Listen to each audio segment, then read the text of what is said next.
నమస్తే, welcome to RP7 TV news. Hanamkonda జిల్లా Parakala division కేంద్రంలో తెలంగాణ ఆటో యూనియన్ ఆధ్వర్యంలో మహాలక్ష్మి పథకంలో మహిళలకు ఉచిత బస్సు ప్రయాణం వల్ల మాకు ఆర్థిక ఇబ్బందులు, ఫైనాన్స్ కట్టలేని పరిస్థితిలో ఉన్నాము. ఆటో డ్రైవర్లను ప్రభుత్వం ఆదుకోవాలని డిమాండ్ చేస్తూ అంబేద్కర్ సెంటర్ నుండి డిపో వరకు ఆటోలతో ర్యాలీ చేయడం జరిగింది.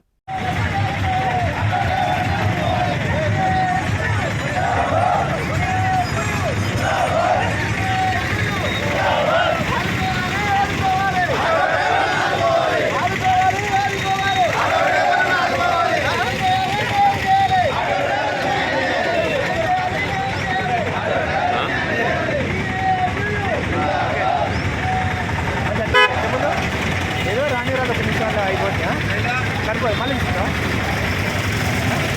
మళ్ళా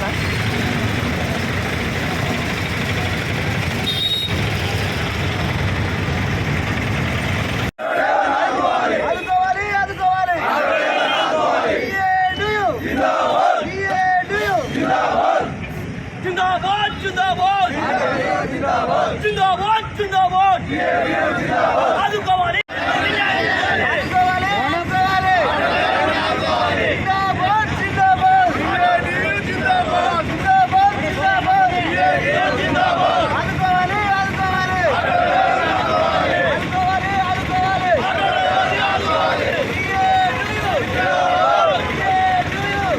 రూపాయలు 1000 రూపాయలు సంపాదించుకున్నది ఈరోజు 100 రూపాయలు సంపాదించుకోలేకపోతున్నారు.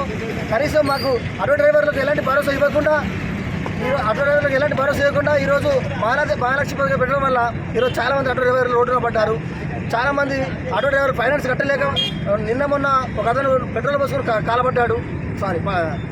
నిన్న మంది అయ్యాడు. అలాగే ఈరోజు మాకు తక్షణమే ఈ యొక్క మన గవర్నమెంట్ మాకు తగిన న్యాయం చేయాలని అందరినీ కోరుకుంటున్నాం. ఆటోలు నడుపుకుంటా జీవనోపాధి కోసం మేము ఆటోలు నడుపుకుంటున్నాం. మా భార్య పిల్లలు ఈ రోజు నా రోడ్డు మీద పడే పరిస్థితికి వచ్చింది.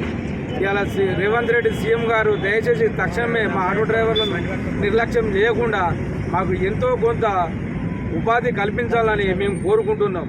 దయచేసి రేవంత్ రెడ్డి సార్ మీకు దండం పెడుతున్నాం. మా 35 లక్షల జనాభాను మీరు ఏం చేస్తారో, మీరు ఎక్కడ పెడతారో దయచేసి మీరు వెనక్కి తీసుకోవాలని మేము ప్రార్థన చేస్తున్నాం సార్. మమ్మల్ని మా కొట్టకండి, మమ్మల్ని చంపకండి. ఒక్కొక్కరిది EMI వెళ్తలేదు, చచ్చిపోతాను. కూలికి పోదామంటే ఎవరు కూలికి పిలుస్తలేడు. నువ్వేం చేస్తావురా అంటాను కూలికి వస్తామంటే. దండం పెడతాం, మాకు మీరు ఇది వెనుక తీసుకొని మాకు ప్రయత్నం ఏదైనా ఒకటి చేయండి, మాకు దారి మళ్ళించండి, ఉపాధి కల్పించండి.